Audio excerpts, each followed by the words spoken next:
Roberta Elder was a black female serial killer who was believed to have murdered at least 14 people. When Roberta Elder's husband suddenly passed away, an investigation into his death uncovered several other similar deaths that took place under Roberta's roof. It's 1952 in a small town in Atlanta, Georgia, and Roberta Elder's husband, Reverend William, has suddenly fallen ill. At his construction job, William was eating a snack of bananas and cheese prepared by his wife, Roberta, when he started feeling sick. He went home early from work and was treated by the doctor, who instructed Roberta to call him immediately if there were no improvements in William's condition after taking medicine and resting. However, the doctor was not called again until William was already dying, and it was too late to save him. Reverend William M. Elder died on August 21, 1952. His body was taken to the coroner's office for an autopsy, and the coroner noticed something strange. Like and follow for part 2. This is part 2 of the case of Roberta Elder, a black female serial killer who is believed to have murdered at least 14 people. Before Roberta's husband's death, the Elder family had lost 2 other members of their family, 2 daughters, Annie Pearl, who was 9, and Fannie Mae, who was 15, to pneumonia. The same coroner who did the autopsy for the girls also conducted the autopsy for Roberta's husband, Reverend William. The coroner noticed that William's skin looked really red. It had sores all over it, and his body was emaciated more than it should have been. The coroner was beginning to grow concerned with the multiple recent deaths in the Elder home. First, Annie Pearl and Fannie Mae had suddenly died, and now William did too. So he decided to test William for arsenic poisoning. He knew that the symptoms of arsenic poisoning could present much like pneumonia, which is what the daughters supposedly died from. After finding arsenic in William's body, the coroner alerted the authorities to the multiple suspicious deaths coming out of the Elder family home, and what police uncover next is chilling. In part 3, I'll talk about the investigation into Roberta Elder. This is part 3 of the case of Roberta Elder, a black female serial killer who is believed to have murdered at least 14 people. So the investigation uncovered some interesting information. For one, William's children had observed that while William and his daughters were ill, Roberta gave them milk of magnesia to help ease their symptoms, but they began to suspect that maybe this was how Roberta administered the arsenic poisoning. Investigators also learned that Roberta Elder had taken out insurance policies on each of the deceased Elder family members. After this discovery, police ordered the exhumation of Annie Pearl and Fannie Mae. During the examination of their bodies, trace evidence of arsenic was found in both girls' hairs and their skin tissues. This was enough evidence for police to arrest Roberta Elder. Detectives also learned that Roberta Elder had been committing murders since 1938. It all started with the death of her common-law husband, John Woodward. After that, 10 more potential victims were identified. These victims died mysteriously, all while living with Roberta. These victims included some of her children, husbands, and a grandchild. It turned out Roberta took out life insurance policies on several of the victims in amounts ranging from $50 to $225. Her remaining children testified against her in court, saying they experienced feeling ill while living with her and that they were treated for arsenic poisoning later on. Roberta Elder was ultimately convicted to a life sentence. Throughout the investigation and trial, Roberta maintained her innocence. You can find the full story of Roberta Elder on Season 3, Episode 24 of my Black True Crime podcast, The Lost Crimes Library.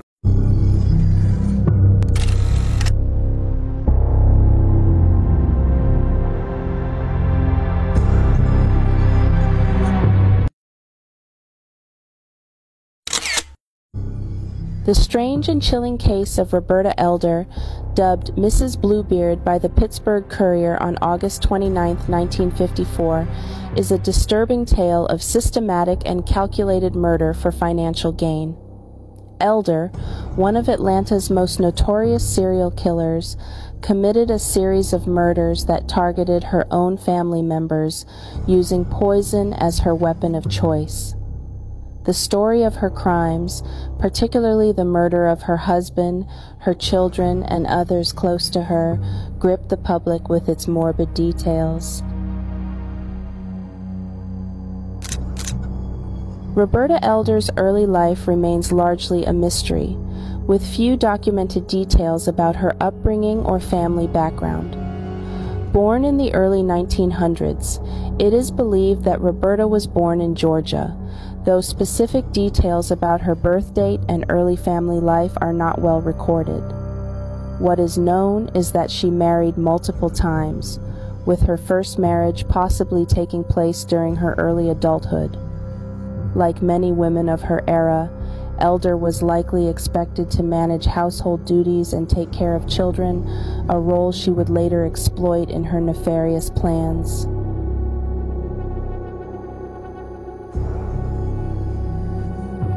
One of the earliest and most pivotal deaths in Roberta Elder's murderous spree was that of her husband, John Woodward.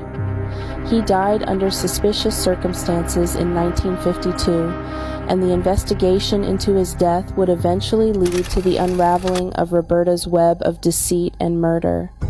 John Woodward's death was initially believed to be from natural causes. According to accounts, he had been sick for several days, suffering from severe gastrointestinal issues.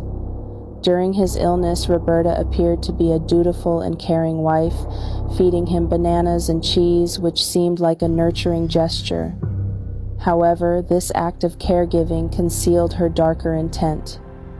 Unbeknownst to those around her, Roberta had laced these foods with arsenic, a slow-acting poison that caused symptoms similar to many common illnesses, such as food poisoning or gastrointestinal disease.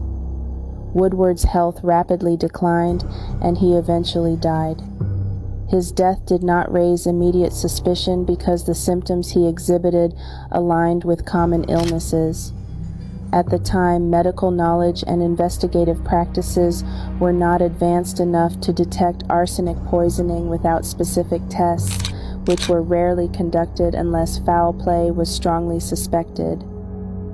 Roberta's behavior after her husband's death raised few alarms. She portrayed herself as the grieving widow, receiving sympathy from her community. However, Roberta quickly collected a life insurance payout from her husband's policy, which, in hindsight, was part of her larger pattern of murder for financial gain.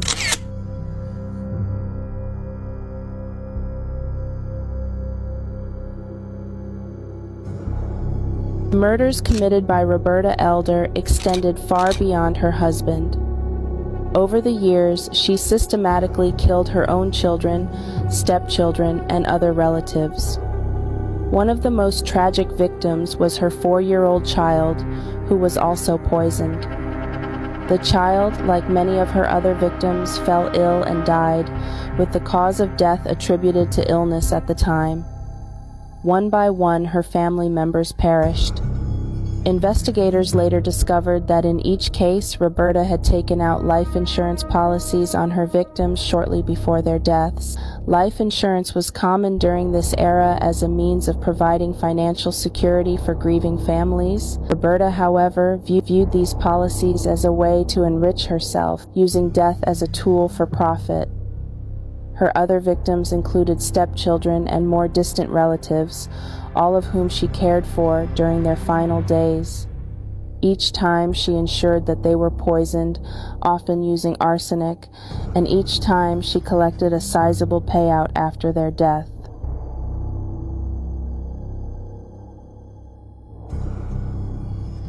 The full extent of Roberta Elder's killing spree remains uncertain, as not all her victims were officially named in court records.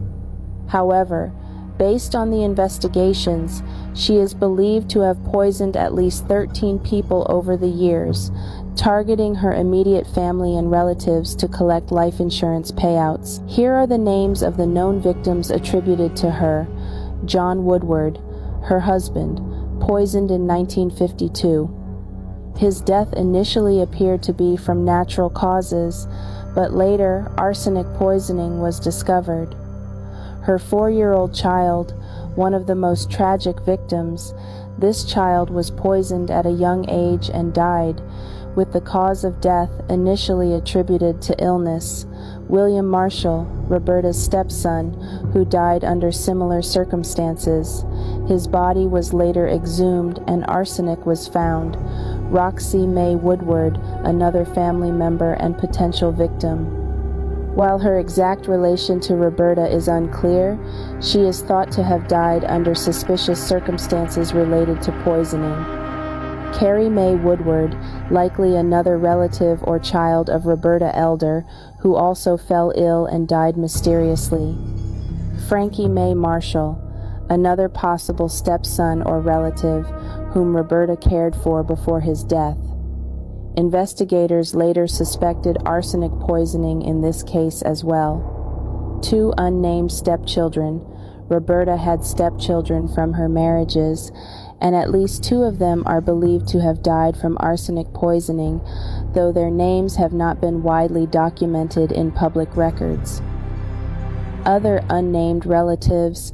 Investigators speculated that several more distant relatives and possibly additional stepchildren may have been victims of Elder's poisoning spree, but records remain unclear due to the time period and lack of forensic technology to definitively prove all cases.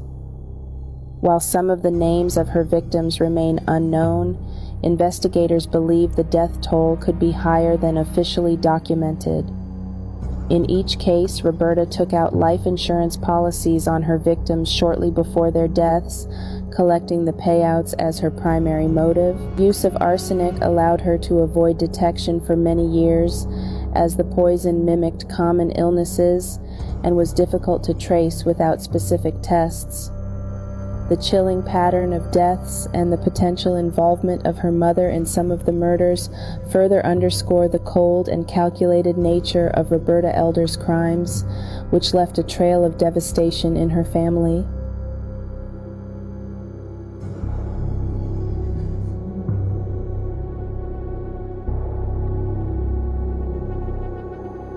Roberta's mother lived with her for much of the time during the period when many of the murders occurred. Given the pattern of poisonings, it is suspected that her mother may have actively assisted in administering the arsenic, or at the very least, helped cover up the crimes. During this time, Roberta and her mother presented themselves as caretakers for the victims, feeding and tending to them as they fell ill, making their involvement less suspicious. The case of Roberta's young child is particularly haunting. The 4-year-old fell ill and died suddenly, with both Roberta and her mother acting as caregivers. This tragic death, along with others in the family, raised suspicions that Roberta's mother may have been fully aware of what was happening and may have even helped prepare the poisoned food or drinks. There are reports that suggest her mother played a direct role in preparing meals, including bananas and cheese, which were laced with arsenic and served to victims such as Roberta's husband, John Woodward.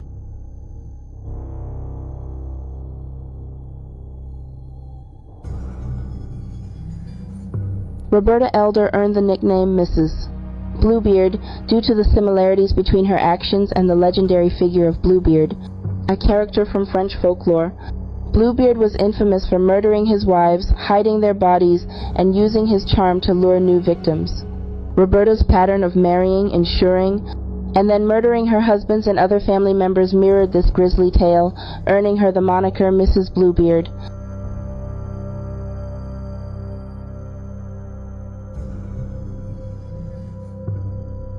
The string of deaths in Roberta Elder's household did not initially raise alarms. However, after her husband John Woodward's death in 1952, authorities began to take notice of the unusual number of fatalities surrounding Elder. A local doctor, suspicious of the sheer frequency of deaths among her family members, alerted authorities. Medical examiners decided to exhume John Woodward's body for further investigation. When Woodward's body was examined, traces of arsenic were found, leading authorities to suspect foul play. This discovery marked the beginning of an intensive investigation into the deaths of Elder's other relatives. The bodies of several other victims were exhumed, and in each case medical examiners found traces of arsenic poisoning. Arsenic at the time was a popular poison because it was difficult to detect unless specifically tested for. Authorities quickly realized they were dealing with a serial killer, and the case began to draw national attention.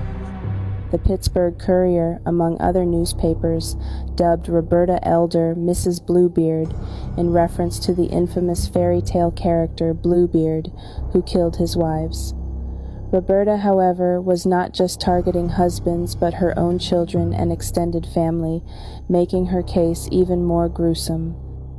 As the deaths in Roberta Elder's household began to attract attention, investigators suspected that Roberta's mother had played a role, though they could not definitively prove her complicity. The pattern of deaths, the consistent symptoms of arsenic poisoning, the life insurance policies taken out by Roberta pointed to a well-orchestrated plan that could not have been executed by Roberta alone. However, because forensic evidence tying her mother directly to the crimes was lacking, charges were never brought against her. Her mother's role remains a matter of speculation and dark intrigue. Whether her mother was an active participant in the murders or simply an enabler, the suspicion that she may have helped poison multiple family members adds another disturbing aspect to the case.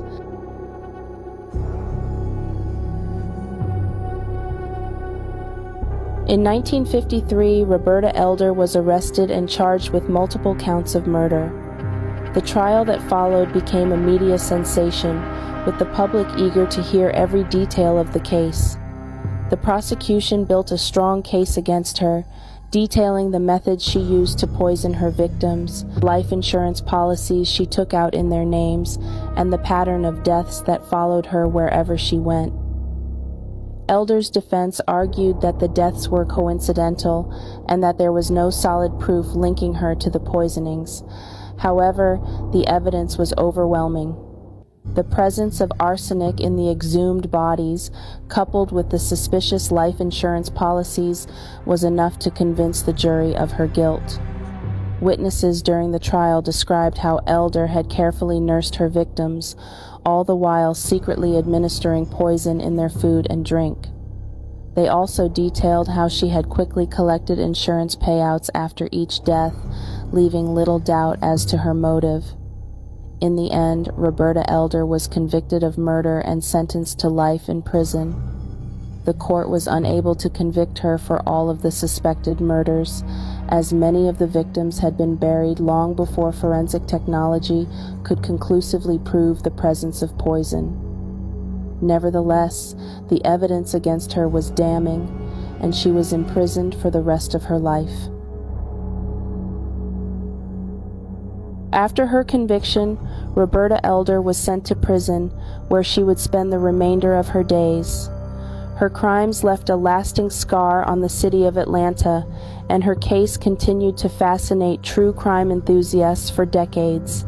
Roberta's cold, calculated approach to murder, particularly her willingness to kill her own children for financial gain, made her one of the most reviled figures in the city's criminal history. Roberta Elder died in prison several years after her conviction, but the exact date of her death remains uncertain. She never admitted to her crimes, nor did she express any remorse for the lives she had taken. To the end, she maintained her innocence, even as the evidence of her guilt mounted. The case of Roberta Elder, Mrs. Bluebeard, remains one of the most horrifying chapters in Atlanta's history. Her cold-blooded willingness to murder her own family members for financial gain shocked the nation and exposed the vulnerabilities in the insurance industry at the time. Though she is long dead, the story of her crimes continues to serve as a cautionary tale about greed, betrayal, and the dark lengths to which some individuals will go in pursuit of wealth. Roberta Elder's legacy is one of terror and tragedy, as she left behind a trail of poisoned victims, most of whom were her own flesh and blood. Even today, the case is remembered as a chilling reminder of how evil can hide in the most unsuspecting places, sometimes even within one's own family